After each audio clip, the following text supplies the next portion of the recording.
যতগুলো ক্যান্ডিডেট দাঁড়িয়েছে টাকা কম, টাকা কম। এই যেটা দাঁড়িয়েছে এর কটা বাড়ি গো? অফিসিয়ালি কটা? অফিসিয়ালি বউ বলছি 6টা, তাও এখন অফিসিয়াল বউ নয়, এখন আমার আরো কয়েকজন আছে, কটা আমি জানি না।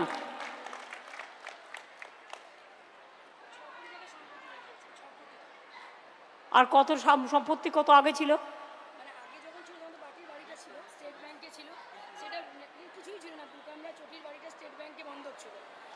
এই তারপরে এমপি হওয়ার পর অগাধ 2 নম্বরই সম্পত্তি, মানে কোনো হিসাব নেই, এবং একাধিক বাড়ি একাধিক গাড়ি, মানে 2 কোটি টাকার রিসেন্ট একটা দুর্গাপুরে বাড়ি কিনেছে সিটি সেন্টারে, বিষ্ণুপুরে বাঁকুড়ায় জমি আছে, মানে অগাধ বলছে, আমি শুধু বললাম অগাধ। তাকে নাকি জেতাতে হবে, সে জিতে কি করবে? এই বর্জরায় গিয়েছিল জিতে, অলোক এসছিল, শ্যামল এসছিল, কোতলপুর, জয়পুর, পতিয়ার এসছিল,